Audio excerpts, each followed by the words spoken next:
I'm Dustin with Ask Me Why, and today we are gonna have a blast. All right. What's up, Scott? We're gonna hang out with local artists D. Hutch and Scott Terry. It's beautiful to see like what's going on in his head, you know, going on canvas, you know. We're gonna be eating at a local restaurant called Smoked on the Water. Come on. The food there is so good. Fire, it's always fire. One of the best in the city. We're also going to see Scott's Mahogany Art Gallery and pay a visit to Dee's tattoo parlor. I have never had a tattoo before.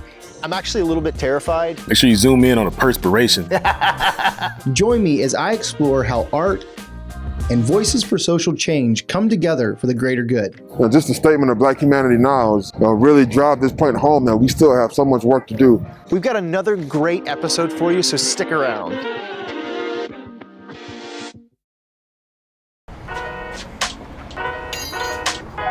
Woo! What's up, D? What's up, man? D. Hutch co-founded Root City Retail Shop on Main Street, along with his friend Willie Reynoso. Hey, man, the place looks good. The shop has a really cool vibe, with a few designs created by D himself.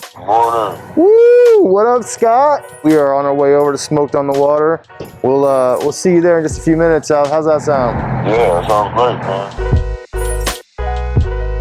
D and I are going to sit down to lunch with a local artist and gallery owner, Scott Terry. Both of my businesses are down here and I live downtown, so I kind of never really get to leave this area too much. But before we get into that,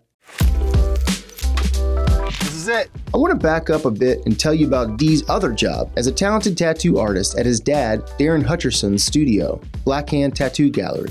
I cannot imagine doing a portrait of someone on a body. That seems impossible, but I've seen so much of your work and it's incredible. It's never a calm situation. Like, it's always kind of like, okay, it's always some panic involved because you never tattoo anybody the same. Everybody's skin is different. Their skin accepts the ink differently, you know. And then, I mean, of course, you know how they're going to react. Some people are going to jump or pass out or you know what's going to happen. Real cool story to tell you before I tattoo you, I know. Yeah. I like that. I like that size right there. Okay. Today, D is going to give me my very first tattoo. Yeah. Cool. I got you. Woo! If I seem nervous, let me clarify. Make sure you zoom in on the perspiration, man. I am indeed. I love it. I'm making such a big deal out of a tiny tattoo. The tattoo I'll be getting is an outline of a grizzly bear, and I can already see what it looks like from the prep work D has done on my arm. The image takes inspiration from my son's first name, Bear. Okay. You know, growing up, you know, with a dad who's a tattoo artist, and do you have like an inclination towards art? How do you get from that to now you're drawing these amazing pieces and you're tattooing on people's bodies? So, I've always been into art, like always been a kid that was just drawing, you know, just doodling or whatever, drawing on the walls, you know, which translates into graffiti later in life. But 14 or so, I started airbrushing. Back then it was a huge thing, having airbrush shirts and clothes, you know, you do shoes, the whole outfit, you know, that was a thing. So that was like my first real hustle was airbrushing. And I learned that from my father because he airbrushed. That's so cool, man. Like the first person that let you put a tattoo on them, were you just kind of like, no, I got this. Yeah, I do this all the time. Like, how do you convince the first person you're ever gonna put a tattoo on, like, it's gonna be good? It's so funny because that's exactly what the energy was, but it was such false confidence, man. My first tattoo on somebody was on my brother, and it was like, you know, like just a smaller, decent sized tattoo. It was on his chest. Did it in my mom's basement, and I mean, it should have took like maybe an hour and a half. And I think I tattooed him for like 7 hours. It was a lot. I tattooed him so long. Having a good laugh helps calm the nerves. Here we go. So we're gonna start at a small spot. All right. Yeah, it's got a little zing to it. You're moving into little spicy spots, huh? Yeah, that's good. It's like I can feel it all the way down in my fingertips a little bit there. Yeah. That's good. On forearms too, like normally the hand goes numb. Fortunately, my hand doesn't go numb, but it definitely stings more than I thought it would. I often wonder about my pain threshold, and I think it might be pretty low. Yeah.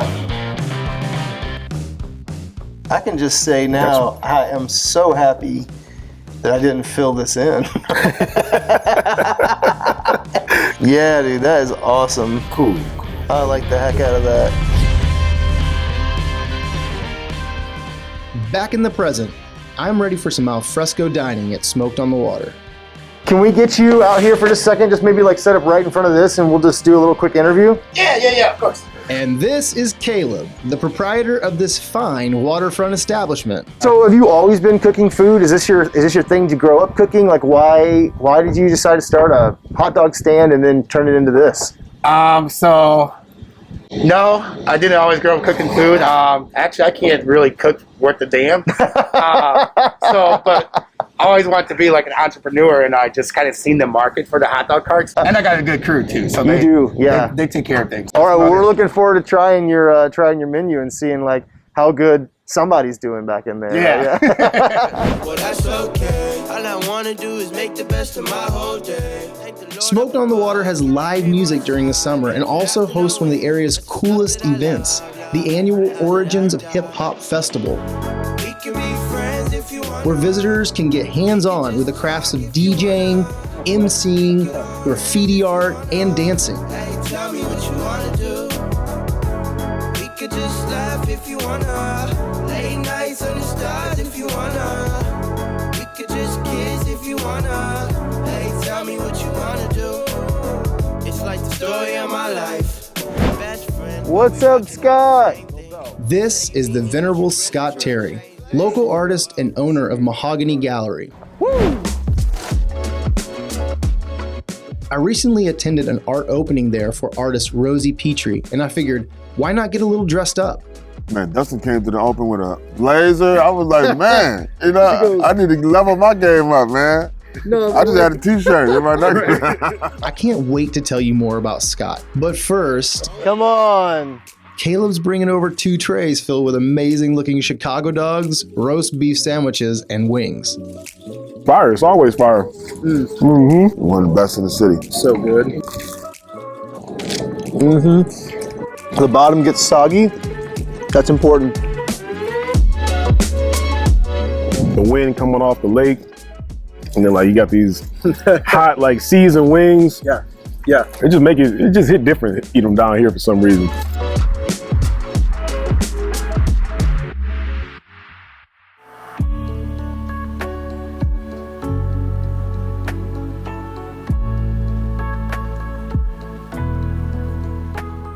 One thing I can say about Scott's work is it has a lot of feeling in it. And I remember we did a show, we had a piece in there. I remember specifically talking to you about that piece because growing up, going down south of Mississippi, I got a lot of family from the south, and we go down there, and it felt like it took like 2 weeks to get down there. It was the longest trip of your life, you know.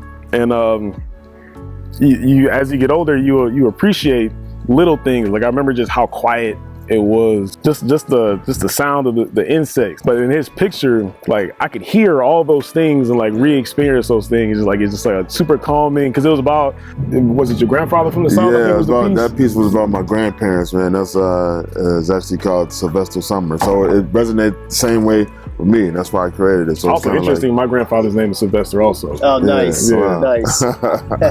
So yeah, well, thank you, brother. I appreciate that.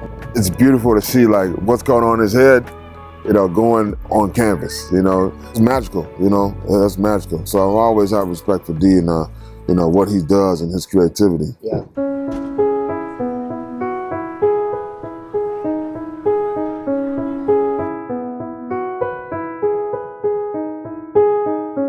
So, all right, Black Humanity Now. Yes, sir. To give you some backstory of how it came to be, it really was a progression from what was happening around the country. After the unfortunate passing of George Floyd. My personal vision was I wanted this to be big. I wanted it to be profound. I wanted it to be bold. And at the time, I had never done anything like that before. So that was pretty epic on so many levels. This is right between one of the most trauma-filled blocks in the city of Racine, between the Racine County Courthouse and the Racine County Jail. We have such a high rate of incarceration here in Racine County, specifically with black men and brown people in general. And on these doors, in these courtrooms, so much happens. In those courtrooms that parents are separated from their families, long sentences, families are ripped apart. So much stuff happens, and we thought here, there's no better place than to put this sign, this symbol right here, so people see this every single day. So when decisions are made in the courthouse, they come out and they see this. They see this every single day. And it's something that we want to resonate with in the back of their minds, everybody's minds in the whole community. Community decides, what it values by the type of work that the community does and what it invests in. One of the people said, when we talked about what we were going to put on the mural, I heard comments about, we should put lighthouses and, what represents Racine, lighthouses and seagulls and beaches. And I'm like, no, we want to do the exact opposite, because that's one side of the story. We're telling another side of the story. Yeah. And that's the other side of the story that we're telling through our artwork just doesn't see the light of day. Yeah, D, how was that being a part of that? Like, how was it getting to put your artwork on that mural? It's exciting. I'm always excited to do anything with Scott. He always has amazing ideas. A lot of that on the other day where we came in and kind of embellished it. Like, none of us really knew what we were going to do. Yeah. All right. There's a lot of going with the flow and just going off the energy. Right. Yeah. I got to admit that. So that's a little, but it's been cool because that's how artists work, because it's different when you put it on the street, The messaging is empowering and positive. Yeah. Art is a healer. You know what I mean? It's a teacher for a lot of people, especially the time that we are now.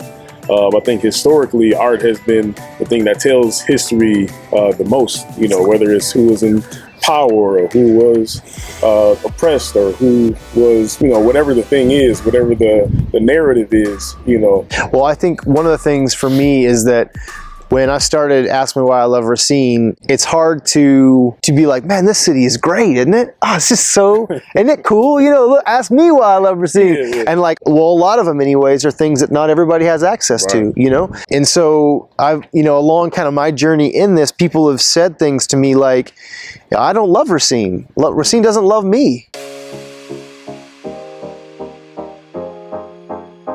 As a black person in Racine, this is the second worst place for black Americans to be in the U.S.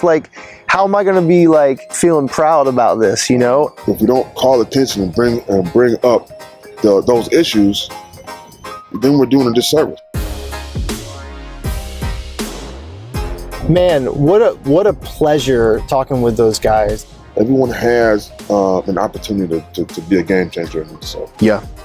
But it also opened up the reality of some of the challenges that we face in this city. This city has so much value because of you guys, and I'm so grateful for that. So thank you, brother. Keep up the work. It gives us an opportunity to begin to work on and address some of the challenges that we face while we celebrate some of the beautiful things that are happening as well.